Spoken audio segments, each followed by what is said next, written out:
We are live, and I just got in the chair. Here at Wisdom Harbor Studios, you have joined us on the Blue Plate Special. I'm Andy Andrews. We're in Orange Beach, Alabama, here at the Wharf. And this is the home of the beautiful stainless marlin statues and, of course, the iconic escalator statues. So when you come and visit us, please take note of the Andy Griffith stuff, the World War II stuff, the art, but make sure you take a picture on the escalator statues. That's pretty important. And your grandchildren will appreciate it. If you're new to us, we would like you to click that notification button. If you're on Facebook, click that notification button and then turn your notifications on your phone. So that way, when we go live, anytime we go live, for whatever reason, even if we like bump into a knob or something, you'll be notified. If you're on YouTube, click that subscribe button. Back to Facebook. Would you please share? Now, I know you were taught to share when you were a child. And some of you did not learn that lesson well. We just need you to share this to your page, okay? If you will, I would really appreciate it. You like the shirt? The shirt is from Sand Dollar Lifestyles, right up there, the cornerstone of the Wharf. They are the epitome of this big area, and they have millions and jillions of shirts. They have shoes, they have purses, they have grills. You know, when you have a store that has purses and grills, you know you've gone all the way to the edge on both sides. Purses and grills. So where's Lynn Spainhour? From West Point? That's you? We got people in the studio today. That's you? Do you know how people do that, right? Do you know Toxie Hayes? You do? You do? You know Bill and Shirley Sugg? Shirley spells her name with a U, S-H-U-R-L-E-Y. So, Toxie Hayes was Mossy Oak. And Deborah Martin, you're from Germantown? Germantown, Tennessee. I wonder if, now I'm just curious, I wonder if in Germany, they have a Tennessee town in Germany. Because if you have a Germantown in Tennessee, Mark Lowry, thank you, buddy. Mark Lowry has shared. See, Mark learned as a child that it is great to share. And so Mark has done that. And his mother is looking down on him and is very, very, very happy that Mark Lowry. Mark, you're going to love this show, Mark. You're going to love this show because we're going to talk, when we put it out on social media, Little M, how you doing? When we put it out on social media, we thought we're going to do 5 authors that you need to read. But then I thought, okay, I have 3 kind of authors that are like me. They're kind of unknown. And then I have 2 famous authors in that 5. And I thought, the heck with this. I'm going to kick the famous authors out. It's our show.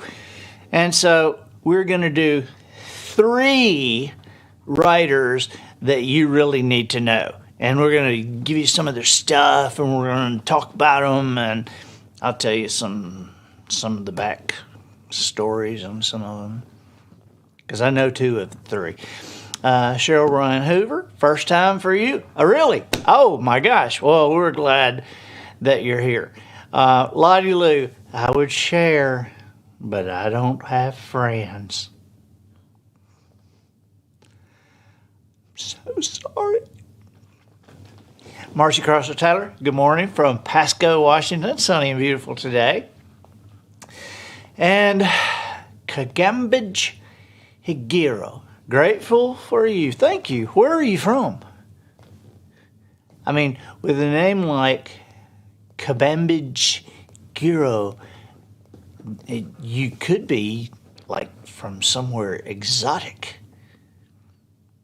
You know, but you could also be from Summerdale. So, oh, Ron Reams, don't ask that question about my cough drop. Just don't even see it. Don't even see it. Sandy Wilson, hey. See, now you guys got me coughing. I had my shots. I had my shots in March. I had Moderna, right? Didn't I have Moderna? That vaccination? That's what they told you. Yeah, that's the one with the microchip where they track me. The Yeah. one. Okay. Yeah, I had that, and in March, and then I got the COVID in July, and I'm still coughing.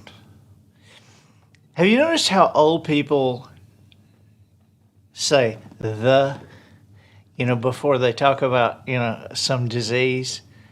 I've got the gout. I've got the COVID.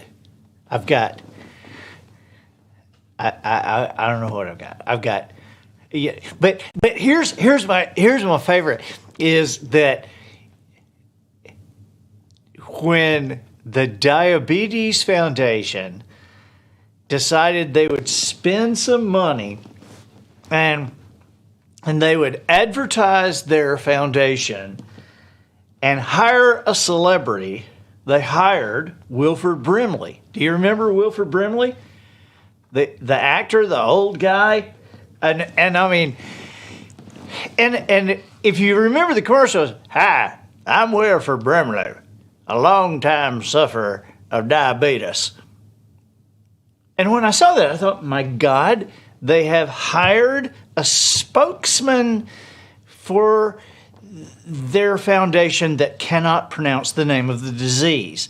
And so I'm just imagining the name. I'm imagining how that shooting, because he was on a horse, And I'm sure that they probably tried this. So it's just like, okay, so this spot is where you want to stop your horse, Wilford, and then you say your lines. Okay, ready, action. Hi, I'm Wilford Brimley, a long-time sufferer of diabetes. Cut. Wilford, it's diabetes. It's diabetes. Okay. Oh, all right. Back doors up. Okay. Action. Hi, I'm Wilford Brimley, a long-time sufferer of diabetes. Wilford is diabetes. Okay, so let's try it again. Diabetes. I wonder how many times they went through that. Hi, I'm Wilford Brimley, a long-time sufferer of diabetes. I mean, and they finally went, we've already paid him. We can't take the money back. We're just going to have to go with this commercial. So, I mean, at that point, Tom Selleck was out. I mean, there were so many people out because they'd already paid Wilford Brimley. And you see, I have a theory. If you're going to hire a spokesman for your product, make sure they can pronounce it. Just a thought. Okay, all right. Let's see. Are you guys ready to get started? Or are we talking to some more people? Several of you out there, Cheryl Ryan Hoover. Mark Lowry said, your phone is how they track you, not your Moderna shot. Well, okay. You got me, Mark? You know where I am? Sarah Smith says, hey to me, so hey to Sarah. Mark, are you in Houston? Houston, we have a problem. Randy Brown, hello from Razorback Land in Arkansas. Bob Woodall, hey buddy, Bob Woodall. Call Bob, Big Bob. All right, we're going to start. Terry Lundy from Colorado. Hannah Gadlich Sandra Mendonca from Searcy, Arkansas, who shared Searcy, Arkansas, home of Harding University, where they ate their mascot. That's right. That's right. Okay, so I have selected 3 authors. Now, oh, Mark, you're in California? Wow. Well, I want to ask how the weather is because it never rains there if you're in Southern California. So, what are you doing? Just with your movie star self? Just, well, enjoy the show because you're going to love these 3, okay? And I don't know if you know these 3, Mark. Okay, so I as somebody who tries to auth, I make my attempts at authing, and one day I would like to be a full-fledged author. I get aggravated when I see great writers not getting the readership that I think they deserve. And so I always try to, Polly says I would have been better as a promoter. I would have been a born promoter. And because Mark Lowry, I mean, Mark, do you know, this dude can sing. He's funny. He writes songs. He wrote Mary, Did You Know? Mark's a triple threat.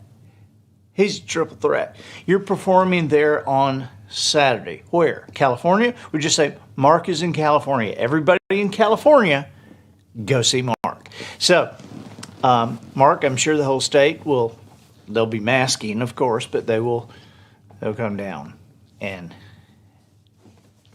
watch you. Okay, so it aggravates me when I have somebody that I find and they're brilliant and they're working and they're writing and I feel like everybody should read their stuff, And so I thought today we would do, I would turn you on to 3 authors that I have found, and all 3 of these people have actual books. All 3 of them have multiple books. And it's just like with Robert Rourke, when I found my favorite book, which is The Old Man and the Boy, and I started reading this book. The first time I started reading it, it had over 150,000 copies sold. And I told Polly, I said, I am embarrassed to have sold 1 million of anything when a book this good has only sold 150,000 books. And the book was written before I was born. So, Robert Rourke, R-U-A-R-K, and The Old Man and the Boy. That's my favorite book. Oh, Mark says it's a private event, so only people from Utah can come. Nobody from California needs to even bother to get up out of their chairs and try to find Mark. But he's out there. Okay, the first one that I'm turning you on to, I decided I was going to do this when I got to the studio today, and I realized that all of the books I have of his are at home. But this is a guy named Sean Dietrich. And around here we call him Sean of the South. And he is an awesome writer. Now, I want to put up a cover of one of his books, which is Will the Circle Be Unbroken? And that book, it's like a memoir. And that book is so well written. The story is just so interesting and just digs into your inner being. It's about him growing up And so just trust me on Will the Circle Be Unbroken? It's a great book, okay? Now, Sean has many other books. I'm going to read you just one of his short stories, and he has some books that has some short stuff in. And I am jealous of Sean because he can write short stuff as good as anybody I've ever seen. I mean, he can do this. He does it consistently, has a good beginning, has a good ending, and he can fit it in. It's just real. So this is from Sean Dietrich, because I didn't have one of his books here at the studio. And Betty Ayers says, love and follow Sean. So this is Sean Dietrich. This is an article he wrote called Nice Guys. I'd like to make my mama proud. That's one of my main goals in life. If I've made her proud, well, I've really done something. My mother, you see, is the kind of woman who taught me how to be nice and how to have manners. Long ago, she'd make me sit with my cousin Myrtle at Covered Dish Socials so Myrtle wouldn't be sitting alone. Mama would say things like, be polite and make sure you ask your cousin how her baton twirling is coming along. Admittedly, Myrtle was about as interesting as watching ditch water evaporate, but like I said, I want my mama to be proud. Maybe I should back up and tell you where all this is coming from. Earlier this week, I spent some time with people who were there. How do I put this? They were not very nice. Now, they weren't mean people per se, but you don't have to be mean to be unnice. I hope I'm never an unnice person. What would Mama think? Mama is a woman who says things like, don't talk about yourself too much. It's like passing gas in an elevator. People will smile, but they don't mean it. And be a good listener. Your ears will never get you in trouble. I don't aspire to much in this life, but I know that I want to be the kind of man who listens. Also, I want to be the kind of man who dogs follow for no reason. I want to be the guy who does magic tricks for toddlers. I want to go around reminding teenagers how important they are. I want to listen to the jokes old men tell when their wives aren't around. I want to hear long stories on porches, and I want to be the first to respond, well, I Swanee. A good Swanee is hard to find. I want the little guys to be famous. I want the overlooked to be looked at. I want to clap for the kid who dreams of singing on the Opry stage one day like Mama clapped for me. I've never been on the Opry stage and never will either, but Mama really believed I could have been. I want to believe in people like she does. I want to watch sunsets with friends and convince them that they are the most specialist people in the world. And I want to use words like specialist, even though that word is English blasphemy. I want cheap beer in the bottle. I don't need a New York strip. Just give me a hamburger and onion rings as big as hula hoops.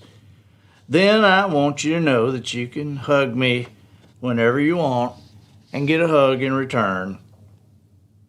A good hug is harder to find than a good Swanee. And if I live long enough to see my own white hair, I want to be a man who is proud of people who don't have someone to be proud of them. I want my friends to succeed and surpass me. I want to be the one cheering for them in the bleachers. And I want my funeral to be filled with people who say things like, Sean Dietrich, wasn't he a mess? And I want you to know that you are magnificent. Everyone and anyone, landscapers, meter readers, garbage men, abused spouses, ex-convicts, divorcees, jewelry artists, single mothers, lonely fathers, Mexican immigrants, nurses, attorneys, Waffle House waitress, concrete layers, Baptists, insurance salesmen.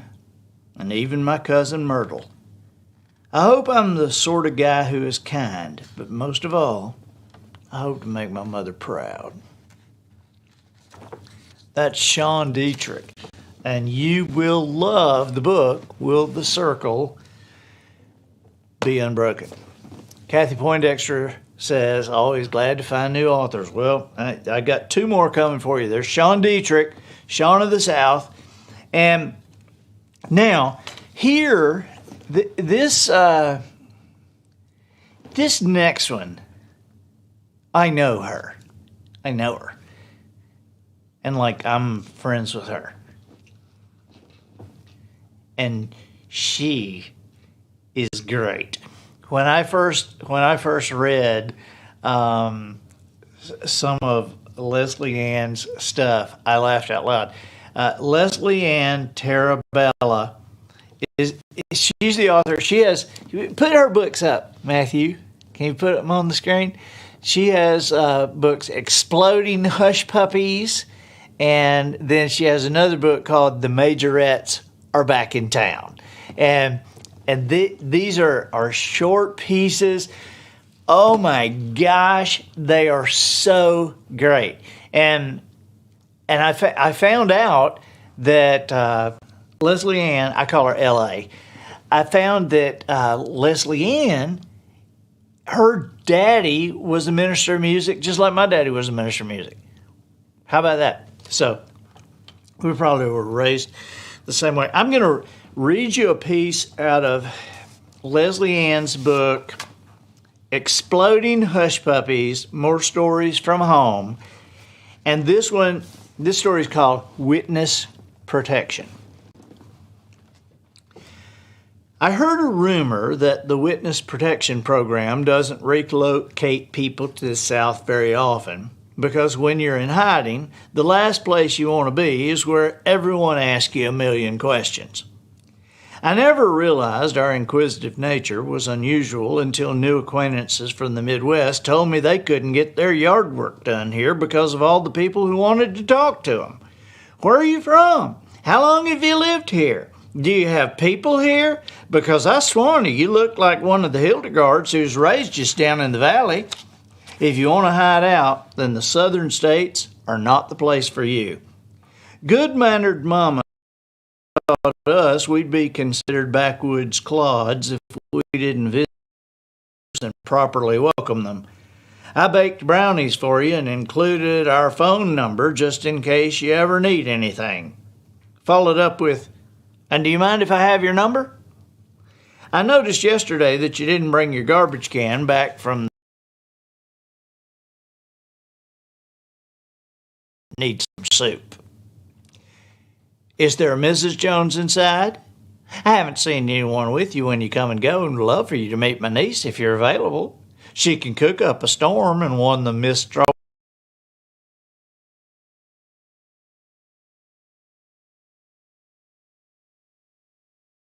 learn not to be offended when strangers start talking to them.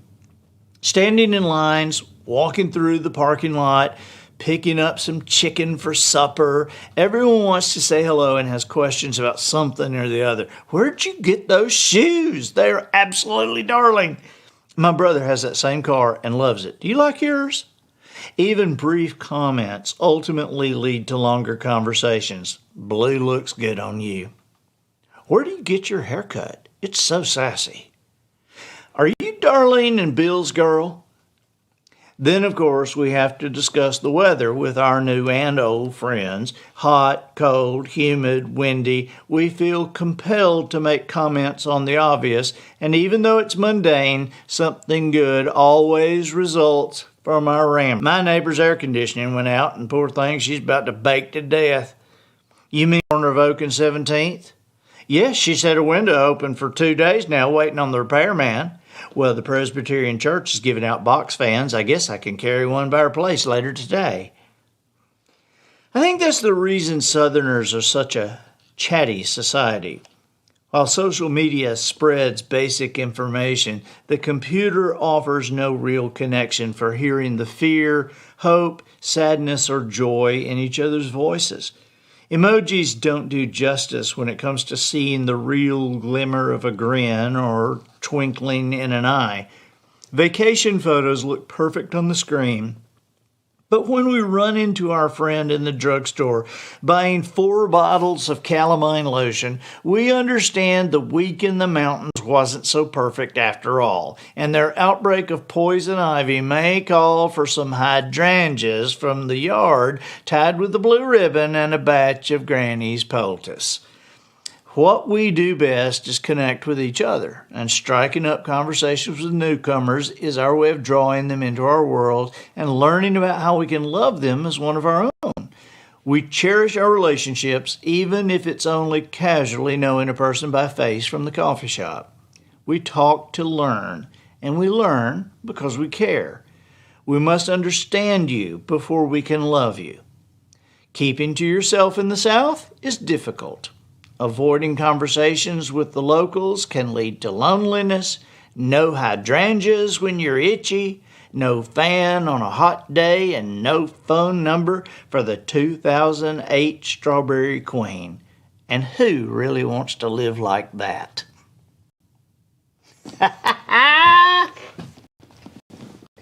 She is great. I mean, I'm a fan. I'm a fan of... No way. She's here. L.A.? Hey, can we get a... Matt, let's get another chair. Or, Did all you right. just read my story? I did. I read your story. We're doing... Hello. Wait. You want to sit by me? Sit by me. Okay, Sit by okay, me. I'm coming around. Okay. Wait. Oh, okay. You're gonna sit.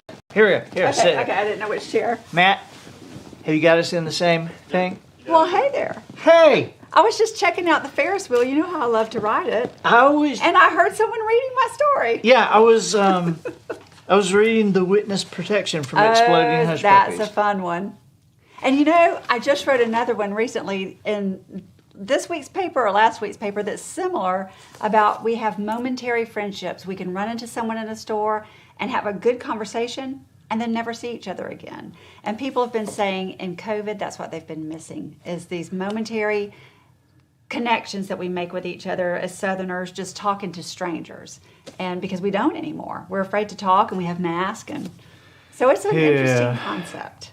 I wonder if people in Wisconsin miss it as much as we do, because, you know, my best friend and I were up in Wisconsin a couple of years ago, and we were halfway through Walmart, and Kevin said, "Have you noticed these people are not saying hey back to us?" That happened to me in New York. Because we were saying, hey, to everybody, hey, how you doing? Good to see you. Hey, oh, what's a nice little hat you got there, boy. You know, and people were like, oh. Jeannie Peter shaking. She is in Washington State. Oh, how about that? Yeah. That's a great place. And Ron Reams, you know Ron Reams. Ron Reams hello, is, yes. you know, Ron Reams, Mobile Radio. That's it. Marcy Crosser Taylor. That's nice. Yes, Deanna. It's a series of... It is. It's a compilation of some of my most popular newspaper columns, and they're all very short to read. And they're just about family and home and good family values, I guess. Yeah. You know, Southern things. Oh, my gosh. Like talking to each other. You know, I was talking to somebody the other day about growing up in the South and how we grew up. And one of the things we did when we grew up, well, a lot of things we did when we grew up, kids can't do today. Right. Because, you know, if you got in trouble, used to, they'd call your parents. Right. But now they'll call the police. Yeah. Or shoot you. You know? Yes. And You so never and you can't do prank phone calls because everybody has Caller ID. Caller They took the ID. fun right out of your refrigerator's running joke. yeah. You can't roll anybody's yard, you can't egg anybody's house because everybody's got game cameras. That's true. You know, That's right. I've told my boys, I said, look, you guys just have to understand, you're just gonna have to laugh at Uncle Kevin and my stories, but you can't Don't duplicate. Yeah. But you know, we have found a way with some prank phone calls. Uh-oh.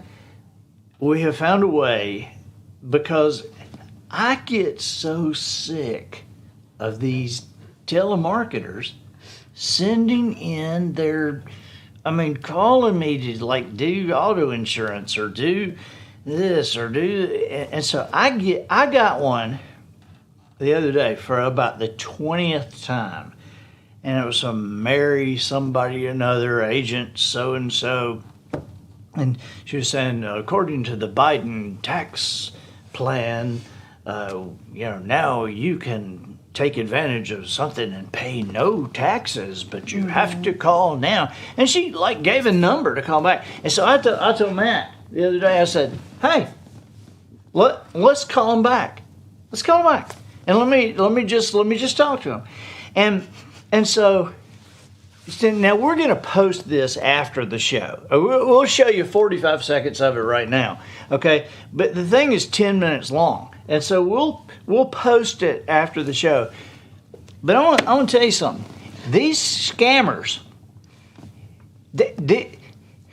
when I called their number back, I got a real person with a real business.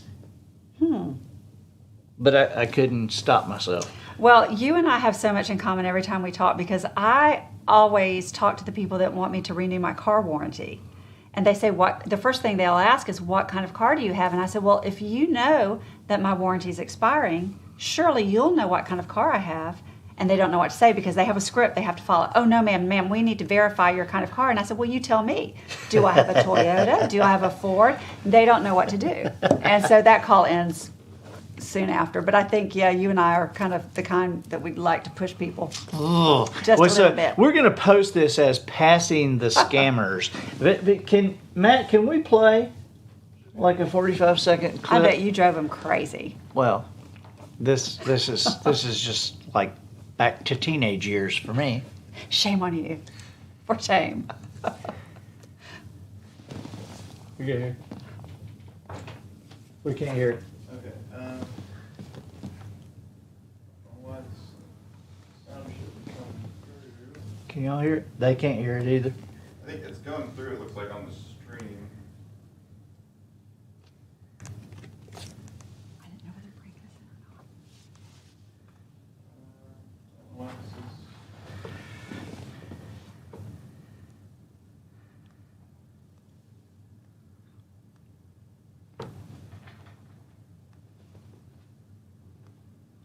Hopefully they're hearing it at home. Yes.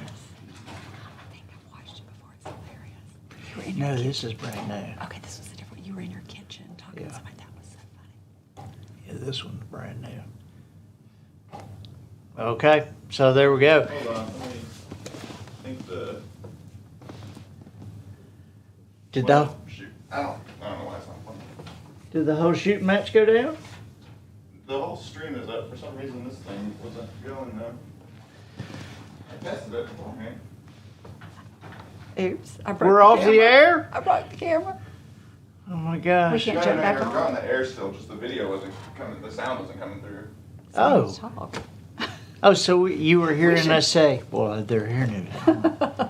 Yeah, no, this is a new one. Yeah, so you were hearing that? Okay. We're back.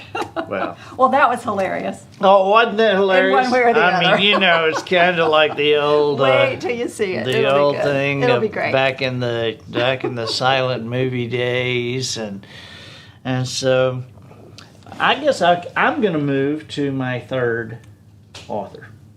Okay. That sounds good. All right. So now, Third author. Yo. Did you have one before me? yeah, Who was it? I talked about Sean Dietrich. Oh, I love Sean Dietrich. Have you ever met him? You know, we have crossed paths at different events, but he's the kind, I think he's like you. If I got to know him, we would know the same people because he's in the North Florida Panhandle, South Alabama sort of realm of the Right. world where I grew up.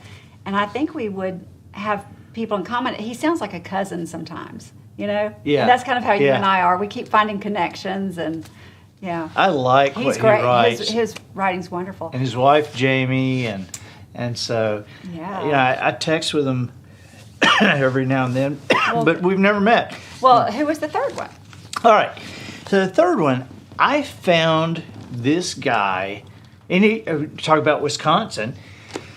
I found this guy in Wisconsin. I was in a bookstore, and I had I was just kind of looking around, and this lady walked up to me and she said, "Would you come with me, please, and go downstairs? A tornado has been spotted a block away," and so we're like, "Okay," and so I as I rounded the stairs, I grabbed a book and I grabbed a Coca-Cola out of the cooler smart. because I have a pathological fear of being bored, and so when I'm down there after 30 minutes with 30 people and several dogs and babies and cats, I think, that tornado should have hit by now. And so I said, I'm out of here. So I gave the lady a $20 bill and said, and so I put the book, just when I got back to the house, I just put the book down, and then I packed it up when I left and took it and put it down. And I moved it somewhere. 6 months later, the book was named Population 485, Okay. and the subtitle is Meeting Your Neighbors One Siren at a Time. Okay, and so it's by Michael Perry. And when I started reading this book, I was like, this guy is great. Really? I mean, he can write, and he's funny. And so I went on Amazon, and there were all different kinds of, I mean, he probably has 10 books, 10, Really? 12 books. Wow. And man, he was he was raised in Wisconsin, raised on a dairy farm, and played high school football, and went away and got a nursing degree, worked as a cowboy on a ranch, Cool. And came back to be a first responder, a paramedic, and now he writes. And so it's just like, but when you read it, and I've talked to some of my Wisconsin friends, and I've said, "Oh, so you like Michael Perry?" And they're like, "Who is this?" Oh, I'm like, no. "Oh my God, you don't know Michael Perry?" I mean, I'm in Alabama, just like screaming from Loving him, yeah. because. So anyway, I want to read you. Oh, yes, I would one love of it. his. Now this is from one of his. I call these like essay books, like. Yeah, so he does short stories. Right. Okay. And so this is an essay book. It was between Mike as a nurse and Teetotal, and I chose Teetotal. Okay. that Okay, sounds and good. so this is from the book. Matt, if you can put the book up there, this is from Danger Man Working, Writing from the Heart, the Gut, and the Poison Ivy Patch. Okay, Michael Perry. Here we go. Dinner was finished, and the party had begun. My host reached into a cabinet above the refrigerator to draw forth a dark bottle filled with an elixir that was completely legal, available without prescription, and most researchers agree would provide me with a longer, healthier life. It also grows great with rare steak and fine cheese. He poured and offered. "Drink up," the studies said, and I would show up for work more often, be less likely to have a heart attack, and more likely to survive one if I did, decrease my odds of developing dementia, and perhaps even avoid the dreaded common cold. I looked at the glass. Good red wine. "No thanks," I said. I have never had a beer, or a shot, or a glass of wine. I did chug some high-octane cough syrup when I was a tot. Mom kept a bottle of stuff that tasted like crushed pine needles, and once in my youth, after digging the last spoonful of chocolate syrup out of an ice cream cup at a wedding reception, I was surprised to find that it tasted bitter. I sat there for a second with my head tilted quizzically, only to realize as it slid down my gullet that I had just ingested demon rum. So perhaps I can't claim to be a total teetotaler, but those few teaspoons represent the lifelong sum of my recreational boozing.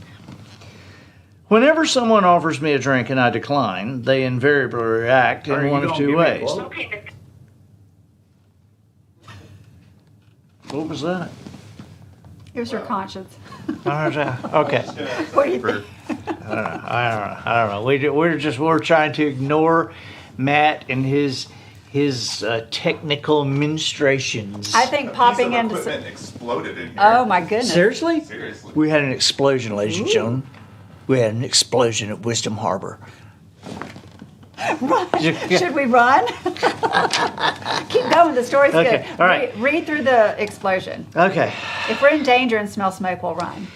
Whenever someone offers me a drink and I decline, they invariably react in one of two ways. They either back away with eyes wide and hands spread in a no harm, no foul stance, saying, "Okay, that's cool, no worries," clearly thinking they're about to receive a temperance lecture, or more commonly, the person pauses and then, as the false realization dawns, says, "Oh," and surreptitiously slides his own drink out of sight while giving a meaningful nod to acknowledge my struggle for sobriety. Truth is, I just don't drink. But lately I've been wondering, should I start? By passing on a glass of Merlot, am I also saying no to a longer life? Abstinence, says David J. Hansen, PhD, is a health and longevity risk factor. Hansen, a sociology professor who has spent his career researching alcohol and drinking, mentions a Danish study that followed 12,000 people over 20 years. Those who drank moderately and exercised saw their chances of dropping dead from heart disease decrease by 50%. Exercise-only abstainers like me clocked in at 30%. Who would have thought I could optimize my workouts with a beer chaser? The Healthy Happy Hour concept was launched in 1904 when the Journal of the American Medical Association ran an article suggesting that alcohol consumption might help prevent heart disease. More than a century later, the research continues to pour in, much of it relevant to my personal health concerns. I have mild Raynaud's disease, which causes intermittent disruption in blood circulation to my fingers. A 2007 study in the American Journal of Medicine suggests that I may be able to reduce the occurrence of Raynaud's symptoms by downing as little as 2 glasses of red wine a week. My LDL cholesterol regularly hits the red zone. In 2009, a group of researchers from the University of Connecticut confirmed that not only does resveratrol, a naturally occurring antioxidant in red wine, seem to slow the production of LDL cholesterol, it also helps to increase levels of artery-flushing HDL cholesterol. And yet I persist in washing down my cheddar wurst with Fresca instead of an ice cold brew. I was raised in a dry church that forbade use of alcohol. We took grape juice for communion. But this hardly explains my lifelong abstinence, as many a devout youth turns to the forbidden fermented fruit at first opportunity. Even my chaste and churchly teen sweetheart was grounded for sneaking beer. I just never understood drinking. I understood lust and covetousness and even gluttony, but never why you might want to hide behind the high school gymnasium guzzling Boone's Farm until you barfed it all over Tootie Peterson's cheerleader skirt. I wasn't taking a righteous stand. In fact, I partied in the dead-end trailer houses right along with everyone else. I just had no desire to drink. Watching my varsity football pal Harley hoist a pre-hipster Schlitz in the gravel pit, I felt no temptation to join him. Now I'm over 40, and for the first time, I'm feeling peer pressure.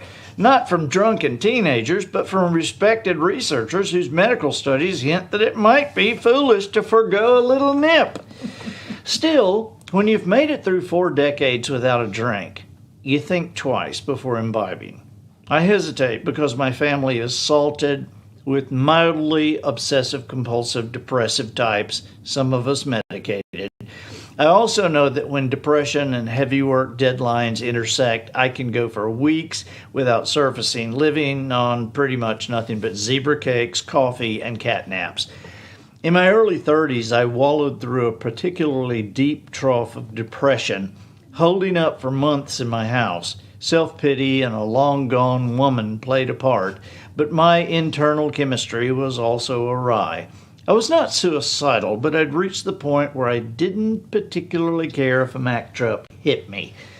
One day, quietly desperate for a vacation from my head, I had an aha moment. So this is why people drink.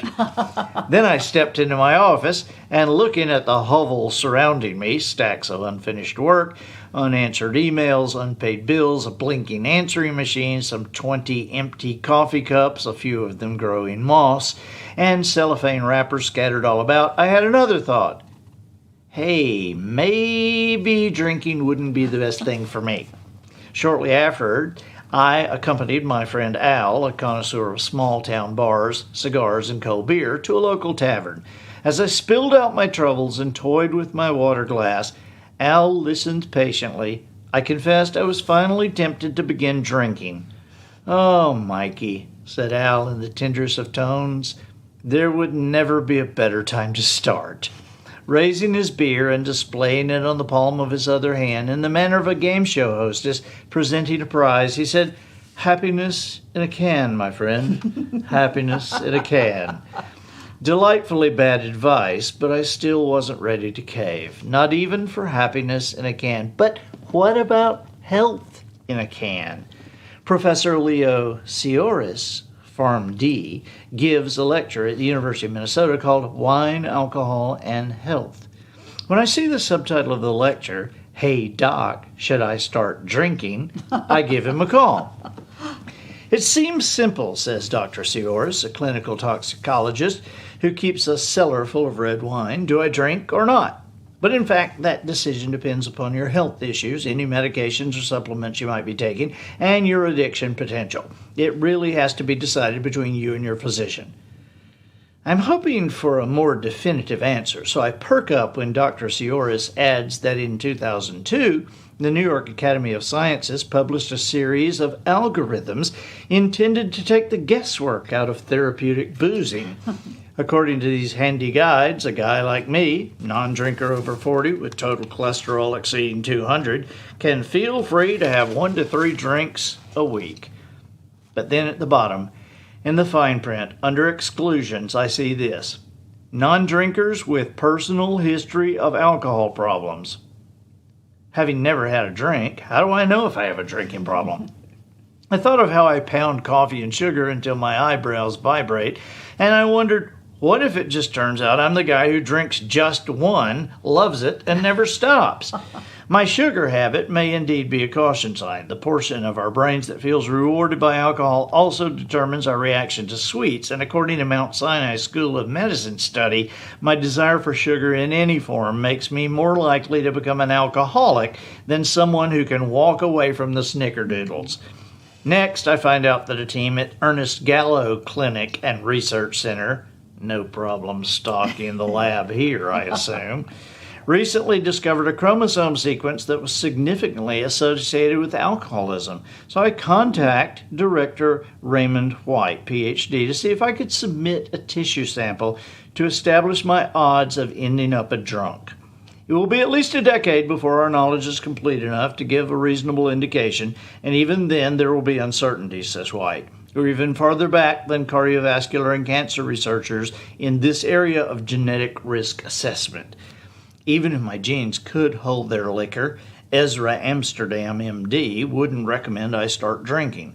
There are so many other ways to be heart healthy, says Dr. Amsterdam, Associate Chief of Cardiology at the University of California, Davis Medical Center. He recently published a review of the research on health and alcohol and believes the advantages of imbibing can easily be overstated, especially if you weren't drinking in the first place. There are some possibilities for benefits at a low intake, but there are real downsides, says Dr. Amsterdam.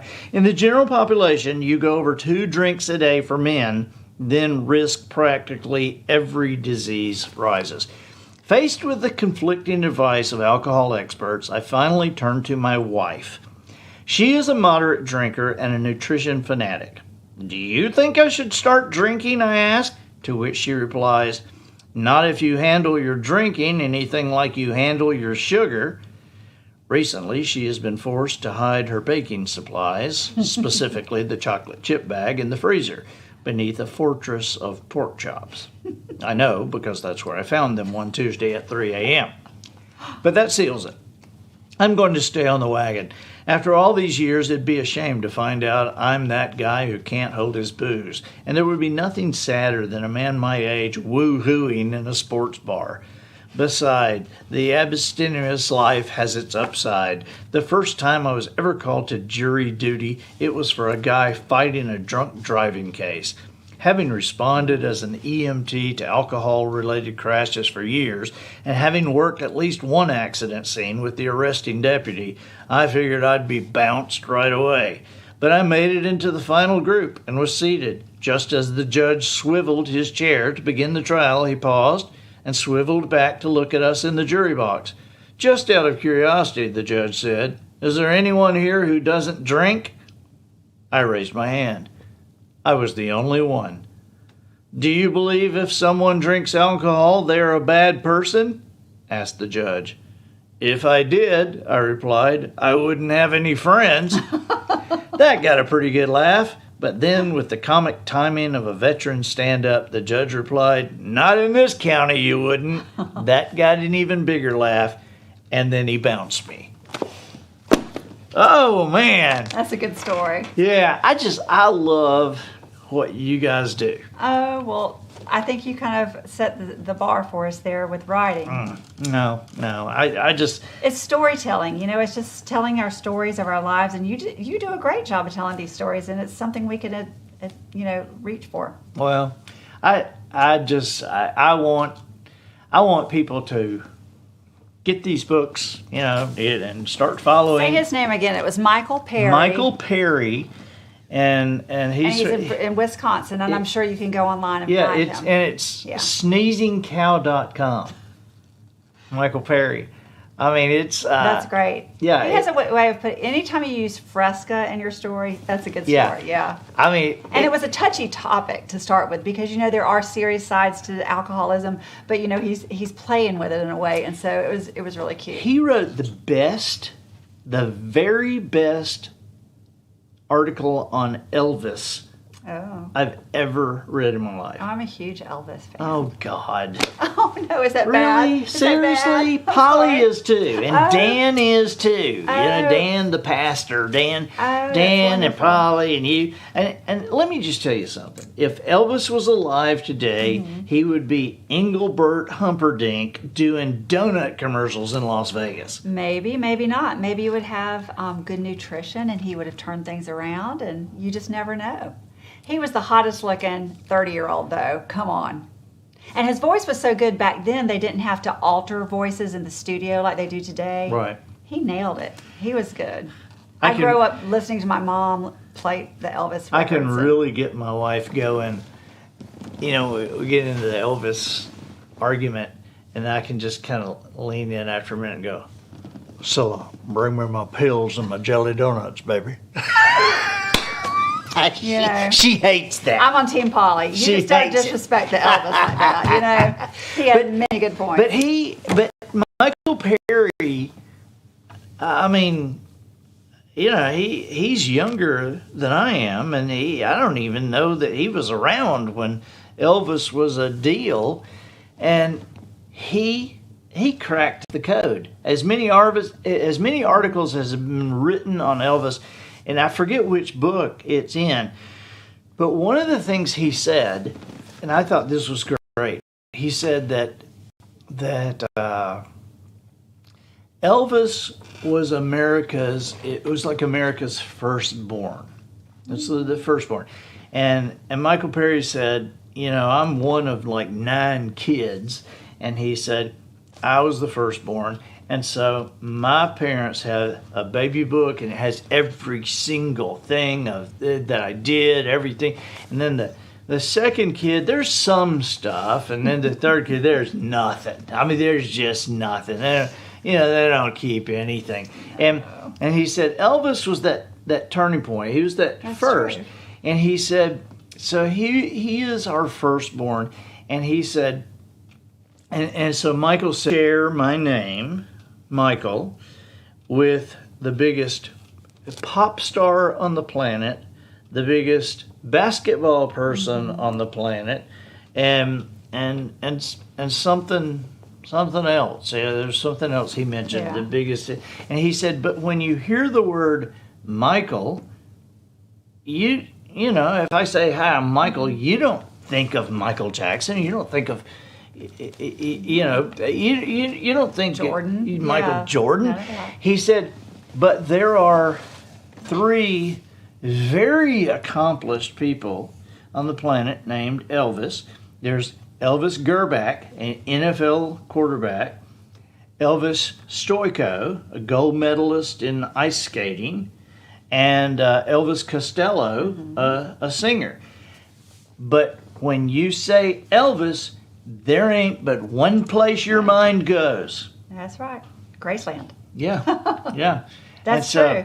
That's true. I That'd thought, be a great story. I'll have to look that up. yeah, I thought it was a great point. Hey, thank you for being here. Yes, I'm so glad you just let me pop in like that. Oh man, I'm so My glad ears you were did. burning. You know, do you always say that your ears are burning when someone's talking about you? So that was fun to show up today, and you are always so gracious to help support new authors, and we just love being here with you. Well, we appreciate it. thank you. I'll say thank you on behalf of the other 2 authors who aren't here, because I'm sure they would want me to. Well, thank you, and I'm sorry you didn't get to see 45 seconds of that prank phone call, but we will post it.